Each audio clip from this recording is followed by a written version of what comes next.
నమస్తే. Welcome to Suman TV. Trigeminal neuralgia. ఒకప్పుడు మనకి మైగ్రేన్ హెడేక్ వస్తే ఎంత బాధాకరంగా ఉండేదో, అలానే ట్రైజెమినల్ న్యూరాలజియా కూడా చూస్తే మనకి ముఖంలో కరెంట్ షాక్ తగిలినటువంటి ఒక రకమైనటువంటి నొప్పి, చాలా తీవ్రమైన నొప్పి. కొద్దిసేపు వచ్చినప్పటికి కూడా ఆ బాధని అనుభవించడం చాలా కష్టంగా ఉంటుంది. అది అనుభవించే వాళ్ళకే తెలుస్తుంది. అయితే దీనికి ఒకప్పుడు శస్త్రచికిత్స ఒక్కటే మార్గంగా ఉండేది. కానీ ఇటీవల కాలంలో మనం చూసుకున్నట్లయితే రేడియేషన్ అబ్లేషన్ అనే ఒక చికిత్స, అంటే కేవలం ఒక ఇంజెక్షన్ ద్వారా దాన్ని నయం చేసుకునే మార్గం మనకు అందుబాటులోకి వచ్చింది. ఇది గొప్ప వరం అని కూడా చెప్పుకోవచ్చు. సో అందులోని ఎక్కువ ఇలాంటి ఇంజెక్షన్స్ ఇచ్చి నయం చేసినటువంటి వారిలోని డాక్టర్ సుధీర్ ధారా గారు ముందు వరుసలో ఉన్నారని చెప్పుకోవచ్చు.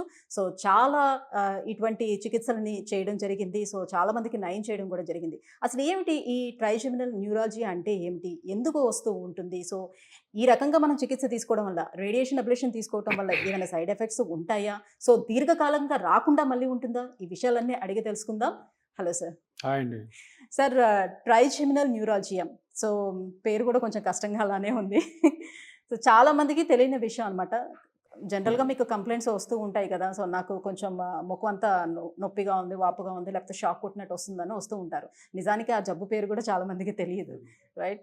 సో ఒకప్పుడు ఏంటంటే మనకి మైగ్రేన్ వచ్చేటప్పుడే చాలామంది ఆత్మహత్యలు చేసుకోవడం లాంటివి చూసారు. అంటే అంతవరకు వెళ్ళేవారు ఆ నొప్పిని తట్టుకోలేక. సో ఇది కూడా అదే విధంగా ఉంటుందని విన్నాము. ఎలా ఉంటుంది అసలు? ఎందుకు వస్తూ ఉంటుంది అంటారు? ట్రైజెమినల్ న్యూరాలజియా మీరు అన్నట్టు ఒక వర్డ్ మీరు కరెక్ట్ యూజ్ చేశారు. ఏంటంటే ఆ నొప్పి వచ్చిన వాళ్ళకే తెలుస్తుంది. అవును.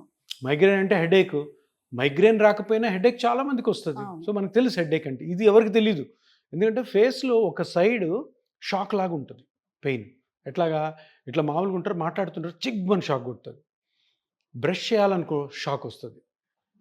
తింటే ఆ సైడ్ తింటే షాక్ వస్తుంది. ఎవరైనా టచ్ చేస్తే షాక్ వస్తుంది. ఇంకా బాగా సివియర్గా అయిన కేసెస్లో చల్లగాలి తగిలితే షాక్ లాగా పెయిన్ వస్తుంది. ఎందుకు షాక్ లాగా పెయిన్ వస్తుంది అని అందరికి డౌట్ వస్తుంది. ఎందుకు ఫేస్ మీద నొప్పి? మైగ్రేన్ షాక్లా ఉండదు, కడుపులో నొప్పి షాక్లా ఉండదు, మోకాల నొప్పి షాక్ లాగా ఉండదు. కానీ ఇక్కడ మటుకు షాక్ లాగా పెయిన్ వస్తుంది అంటే అది నరం నుంచి వస్తుంది అని అర్థం. అంటే నర్వ్ పెయిన్.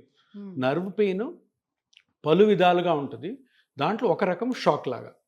ఎందుకు ట్రైజెమినల్ న్యూరాలజియా షాక్ లాగా రావాలి అంటే, బ్రెయిన్లో ట్రైజెమినల్ నర్వ్ అని ఒకటి ఉంటుంది. ఆ నర్వ్ బ్రెయిన్లోంచి బయటకు వచ్చి ఈ హాఫ్ ఆఫ్ ద ఫేస్ ఉంది కదా, రైట్ హాఫ్ లెఫ్ట్ హాఫ్, ఒక హాఫ్ ఆఫ్ ద ఫేస్కి కన్ను పైన ఈ ఏరియా నుదురు, అది ఒక నరం సప్లై చేస్తుంది. దాన్ని ఒకటో నరం అంటాం. కన్ను గుడ్డు కూడా. తర్వాత ఈ నోస్ ఒక సైడు, ఈ చెంప, అప్పర్ లిప్, అది రెండో నరం. లోవర్ లిప్, ఈ దవడ, ఈ చిన్, ఇది మూడో నరం. అంటే ట్రై అంటే 3 నరాలు కదా. అది బయటికి వచ్చి బ్రెయిన్లో ఈ 3 పార్ట్ని 3 లాగా విభజించి, ఒకటో నరమేమో కన్ను చుట్టూ, రెండో నరము ముక్కు చెంప పై పెదవి, మూడో నరము కింద పెదవి ప్లస్ దవడ సప్లైస్. అంటే ఏ సెన్సేషన్ అయినా కూడాను ఇట్లా టచ్ చేస్తే తెలిసేది ఆ నరం వల్ల. సరే, ఇది టచ్ చేస్తే తెలుస్తుంది, బాగానే ఉంది. మరి నొప్పిగా ఎందుకు, షాక్ లాగా ఎప్పుడు మారుతుందంటే, బ్రెయిన్లో ఈ ట్రైజెమినల్ నర్వ్ పోతున్నప్పుడు దీని పక్కనే ఒక రక్తనాళం ఉంటుంది, ఒక ఆర్టరీ. ఆ ఆర్టరీ, ఆ నరము జనరల్గా పక్కన ఉండాలి, గ్యాప్ ఉండాలి మధ్యలో. ఎప్పుడైతే ఈ ఆర్టరీ, ఈ రక్తనాళము దీని మీద పడుతుందో అప్పుడేమవుద్ది, రక్తనాళంలో బ్లడ్ ఎట్లా పోతుంటుంది, హార్ట్ పంపింగ్ లాగా. హార్ట్ ఇట్లా పంప్ అయినప్పుడు బ్లడ్ ఎట్లా వెళ్తుంది, మళ్ళీ కామ్ అయిపోతుంది. సో అట్లా ఎప్పుడైతే ఇట్లా కొడుతుందో అప్పుడు ఆ పేషెంట్కి షాక్ లాగా వస్తుంది. సో దీన్ని ట్రైజెమినల్ న్యూరాలజీ అంటారు. దీనికి ఇంకో పేరు ఉంది, భయంకరమైన పేరు, సూసైడల్ డిసీజ్. అంటే ఆ నొప్పి భరించలేక చాలా మంది సూసైడ్ చేసుకుంటారు. చాలా మంది కాదు. అంటే సికిందర్ సినిమాకు ముందు సల్మాన్ ఖాన్ కూడా ఇదే చెప్పాడు, నాకు కూడా ఉంది ఆ డిసీజ్ అని చెప్పి. ఒక 4 సంవత్సరాల తర్వాత తను సర్జరీకి వెళ్ళాడు. సల్మాన్ ఖాన్ కూడా దీంతో బాధపడ్డారు. ఆయన కూడాను ఫారిన్ కంట్రీకి వెళ్ళి సర్జరీ చేసుకోవాలి, ఇదే చేసుకున్నాడు, ఈ రేడియో ఫ్రీక్వెన్సీ అబ్లేషన్. సర్జరీ చేసుకోవాలి, ఎందుకంటే సర్జరీ అంటే బ్రెయిన్ ఓపెన్ చేయాలి. సో దీనికి ట్రీట్మెంట్స్ ఇంతకుముందు ఏమన్నారు, పాతకాలపు ట్రీట్మెంట్ ఏంటంటే, ఇప్పుడు ఏం జరుగుతుంది, ఆర్టరీ ఉంది, నర్వ్ ఉంది, ట్రైజెమినల్ నర్వ్ ఉంది, ఇక్కడ ఒక రక్తనాళం, ఈ రెండు ఒక దాని మీద ఒకటి బ్రెయిన్ ఓపెన్ చేసి దాని దగ్గరికి వెళ్ళి ఈ రెండింటిని డివైడ్ చేసి మధ్యలో ప్యాచ్ పెట్టేవాళ్ళు. వినడానికి భయంకరంగా లేదు, బ్రెయిన్ ఓపెన్ చేయడం తమాషా కాదు కదా. ఇక్కడ వచ్చే నొప్పి కోసం బ్రెయిన్ ఓపెన్ చేసి, సో ఏమవుతుంది, బ్రెయిన్ ఓపెన్ చేస్తే అవన్నీ ఎంతవరకు సక్సెస్ అయ్యేవి? సక్సెస్ అయినా అవ్వకపోయినా కాంప్లికేషన్స్ ఉండేవి. సక్సెస్ అయిన అవ్వకపోయినా కాంప్లికేషన్. ఎందుకంటే బ్రెయిన్ మొత్తం కూడా అన్ని it's mixture of all nerves కదా. ఆ నర్వ్స్లో ఏదన్నా ఒక నర్వ్ దెబ్బతిన్నా, ఈ నర్వ్ దగ్గరికి మనం వెళ్ళలేకపోయినా పెరాలసిస్లు, ఓకే, ఇన్ఫాక్ట్స్ రావడము, తర్వాత బ్రెయిన్కి సంబంధించిన ఏ కాంప్లికేషన్ రావచ్చు. సో ఇప్పుడు కొత్తగా వచ్చిన ట్రీట్మెంట్ ఏంటంటే సర్జరీ లేకుండా చిన్న ఇంజెక్షన్తో, ఈ ఇంజెక్షన్ని రేడియో ఫ్రీక్వెన్సీ అబ్లేషన్ అంటారు. రేడియేషన్ కాదు. రేడియేషన్ అంటే అందరూ ఏమనుకుంటారు, కరెంట్ ఇవ్వడం కాదు. చిన్న నీడిల్తో రేడియో ఫ్రీక్వెన్సీ వేవ్స్ పంపిస్తాం అన్నమాట నర్వ్లోకి. సో దాని ద్వారా ఎక్సలెంట్ ట్రీట్మెంట్ చిన్న ఇంజెక్షన్తో 15-20 మినిట్స్ ఇక్కడ నుంచి చేస్తాం. ఇప్పుడు ఈ సైడ్ అనుకో ఇక్కడ నుంచి, ఈ సైడ్ అనుకో ఇక్కడ నుంచి. పేషెంట్ మేల్కొని ఉంటారు, మనతో మాట్లాడుతూనే ఉంటారు, మనం మాట్లాడుతూనే ఉండాలి. అంటే ఆ ప్లేస్లో ఏమైనా అనస్థీషియా చిన్న లోకల్ అనస్థీషియా ఇచ్చి నీడిలు లోపలికి వెళ్ళి, మన దగ్గర మెషినరీ ఉంది, అడ్వాన్స్డ్ మెషినరీ ఉంది. అంటే బ్రెయిన్ ఆపరేషన్ చేసే దానికి ప్రత్యామ్నాయంగా వచ్చిందంటే బ్రెయిన్లో ఉన్న పార్ట్స్ అన్ని చూసే మెషినరీ ఉండాలి మన దగ్గర. అదంతా మన దగ్గర ఇపియాన్లో ఉంది కాబట్టి దాంట్లో చూసి ఆ నరం దగ్గరికి వెళ్ళి ఆ నరం నుంచి వచ్చే సిగ్నల్స్ అన్నిటిని కంప్లీట్గా ఆపేస్తాం. సో ఫైనల్గా జరిగేది పేషెంట్కి ఏంటంటే ఒక చిన్న injection, 15-20 minutes procedure, 1 to 2 hours admission, 3rd hour 4th hourలో ఇంటికి వెళ్ళిపోతారు. అంటే ఇప్పుడు హార్ట్ ఎప్పుడైతే బ్లడ్ని పంప్ చేస్తుందో, మీరు అన్నారు కదా పంప్ చేస్తున్నప్పుడు పెయిన్ వస్తుంటుందని, అంటే కంటిన్యూస్గా పెయిన్ అలానే ఉంటుంది? కంటిన్యూస్ ఉంటుంది, అదే కదా మరి. అందుకని సూసైడ్ మధ్యలో అసలు ఏం గ్యాప్, అప్పుడప్పుడు మధ్యలో రెమిటెన్స్ ఉంటుంది, అంటే కొంచెం గ్యాప్ ఇస్తుంది, మళ్ళీ స్టార్ట్ అయిపోతుంది. అంటే ఇనీషియల్ స్టేజెస్ ఆఫ్ డిసీజ్లో గ్యాప్స్ ఉంటాయి, ముదిరే కొద్దీ గ్యాప్ ఉండదు. కొంచెం ఇట్లా కదిలిన షాక్ వస్తుంది, మాట్లాడిన షాక్ వస్తుంది, అందరు మాట్లాడరు. మీరు ట్రైజెమినల్ న్యూరాలజీ పేషెంట్ చూడండి, ఇట్లా అంతా కప్పుకొని ఉంటారు, ఎందుకంటే గాలి తగిలితే వస్తుందని మొత్తం ఫేస్ అంతా కప్పేసుకుంటారు. ఇట్లాగా కర్చీఫ్తో మూతి ఇట్లా పట్టుకుంటారు, ఎక్కడ ఆ స్టిమ్యులస్ వస్తుందని. అలా ఉంటే అలా కనపడతారు వాళ్ళు. చాలా వర్ణనాతీతం. ఒక స్టోరీ ఉంది చెప్తాను. ఒక పేషెంట్ ఒకసారి సూసైడల్ అటెంప్ట్ చేసుకుంది, ఒక లేడీ 55-60 ఉంటాయి. సూసైడల్ అటెంప్ట్ చేసుకుంటే కాపాడారు, తర్వాత ఏదో ట్రీట్మెంట్ ఇప్పించారు, తగ్గలే. నెక్స్ట్ టైము ట్యాంక్ బండ్లోకి వెళ్ళి దూకేసింది. దూకిన తర్వాత తీసుకొచ్చారు అక్కడ ఎవరో చూసి, డైరెక్ట్గా ట్యాంక్ బండ్ నుంచి నా దగ్గర తీసుకొచ్చారు. ఆమెకి ఎక్స్ప్లెయిన్ చేసి ఆమెకి ఆ రోజే ట్రీట్మెంట్ చేయడం జరిగింది. ఇప్పటివరకు హ్యాపీగా ఉంది. This is I think 5-6 years అయింది. సూసైడల్ డిసీజ్ అనగానే పర్సనల్గా నాకు ఎక్స్పీరియన్స్ నా పేషెంట్ ద్వారా. 55 years పాపం, అంత నొప్పితో ఒకసారి అటెంప్ట్ చేసుకుంటే కాపాడారు. నెక్స్ట్ అటెంప్ట్లో కాపాడి డైరెక్ట్గా నా ఫోన్ నెంబర్ తీసుకొని మాట్లాడి నా దగ్గరికి వచ్చారు.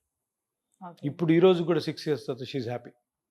అంటే ఈ రేడియో ఫ్రీక్వెన్సీ అబ్లేషన్ తీసుకున్న తర్వాత అది పర్మనెంట్ క్యూర్ కింద చెప్పుకోవచ్చా? ఇంకా పర్మనెంట్ అనే చెప్పుకోవచ్చు, 100% చెప్పలేవు. కానీ ఒకటి ఏంటంటే ఏదైనా ట్రీట్మెంట్ చేశాక మళ్ళీ ట్రీట్మెంట్ చేయడానికి స్కోప్ ఉండాలి. ఇప్పుడు అదే బ్రెయిన్ ఆపరేషన్ చేశారనుకో, ఒకసారి చేసి మళ్ళీ నొప్పి వచ్చిందని చేయలేరు. బ్రెయిన్ ఆపరేషన్ చేసిన తర్వాత కొంతమందికి నొప్పి మళ్ళీ వస్తుంది, దానికి కూడా ట్రీట్మెంట్ ఇదే, రేడియో ఫ్రీక్వెన్సీ. నేను దగ్గర 100 మందికి చేస్తుంటా. బ్రెయిన్ ఆపరేషన్ చేసిన తర్వాత కొన్ని సంవత్సరాలు బాగుండి మళ్ళీ నొప్పి వచ్చిన వాళ్ళు ఉన్నారు, దానికి కూడా treatment radio frequency. Last week ఒకటి చేసాం. సో ఇది ఎగ్జాక్ట్గా ట్రైజెమినల్ న్యూరాలజియా అని తెలుసుకోవడానికి కేవలం ఆ కరెంట్ షాక్, ఆ నొప్పి వల్లే తెలుసుకోవచ్చు అంటారు. ఎంఆర్ఐ తీయాలి. ఎంఆర్ఐ తీసి అక్కడ బ్లడ్ వెజలు, నర్వ్ అటాచ్ అయి ఉండాలి. 50% ఆఫ్ ది కేసెస్లో, సగం కేసుల్లో బ్లడ్ వెజలు, నర్వ్ అటాచ్ కావు, అయినా కానీ వస్తుంది. ఎందుకు వస్తుంది ఎవరికి తెలియదు. దానికి కూడా ట్రీట్మెంట్ ఇదే, రేడియో ఫ్రీక్వెన్సీ. ఎందుకంటే క్లియర్ కట్ తెలిసిపోతుంది నరం నుంచి వస్తుందని. సో ట్రీట్మెంట్ ప్రొసీజర్ అయిపోయిన తర్వాత ఎలాంటి జాగ్రత్తలు తీసుకోవాలి వాళ్ళు? ట్రీట్మెంట్ అంటే ఫస్ట్ ట్రీట్మెంట్ గురించి చిన్న ఇంజెక్షన్ మన దగ్గర మిషనరీ తోటి ఆ నర్వ్ని ఐడెంటిఫై చేస్తాం బ్రెయిన్లో. బ్రెయిన్ నుంచి బయటకు వస్తున్నప్పుడు నీట్గా ఒక చిన్న ఇంజెక్షన్ లోపల తీసుకెళ్ళి స్టిమ్యులేట్ చేసి ఆ రేడియో ఫ్రీక్వెన్సీ వేవ్స్ ఎప్పుడైతే నర్వ్ మీద పంపిస్తే ఒక 1 minute ట్రీట్మెంట్ ఉంటుంది. గ్యాప్ ఆఫ్ 10 minutes ఒక్కొక్క దానికి చేసి బయటికి పెట్టేసి తర్వాత పేషెంట్కి ట్యాబ్లెట్స్ పెడతాం. ఈ ట్యాబ్లెట్స్ దగ్గర 3 నుంచి 4 నెలలు కంటిన్యూ ఉంటాయి. ఈ పక్క ఏ పక్క అయితే ప్రాబ్లం ఉందో ఆ పక్క గట్టిగా బ్రష్ చేయడం కానీ నమలడం కానీ చేయకుండా ఉండాలి. ఈ పక్క కొంచెం మొద్దు బారుతుంది, అంటే ఇట్లా సెన్సేషన్ చూసుకున్నాం అనుకో, ఆ చేసిన చోట కొద్దిగా మొద్దు బారుతుంది, భయపడకూడదు. సో తర్వాత కొన్ని రోజులు అది కనపడదు బయటికి, పేషెంట్ కూడా తెలియదు. ఎప్పుడైనా ఇట్లా అనుకుంటారే ఇదేంటి సెన్సేషన్ కొంచెం తక్కువ ఉందని భయపడిపోతారు కదా, జరిగితే ఏదో కాంప్లికేషన్. ఇంకా కొన్ని జాగ్రత్తలు ఉంటాయి అవన్నీ పేషెంట్కి ఎక్స్ప్లెయిన్ చేసి ఎవ్రీ మంత్ ఫాలోఅప్లో పెట్టుకుంటాం 4 months. 4 months తర్వాత కంప్లీట్గా తగ్గిపోయింది అనుకోండి నొప్పి, తర్వాత నెమ్మదిగా ట్యాబ్లెట్స్ కూడా తగ్గించేస్తాం. మేబీ 6 months 7 monthsకి కంప్లీట్గా ట్యాబ్లెట్స్ నుంచి కూడా ఆఫ్ అయిపోతారు. సార్ ఇప్పుడు అందరూ కూడా హెల్త్ కేర్ అనేది కూడా పెరుగుతూ ఉంది. ప్రతి ఒక్కరు కూడా ఇన్సూరెన్స్ అనేది తీసుకుంటున్నారు హెల్త్ ఇన్సూరెన్స్లో. సో ఇప్పుడు ఇన్సూరెన్స్ అనేది ఇక్కడ వీటన్నిటికీ కూడా అప్లై అవుతుందా మన హాస్పిటల్?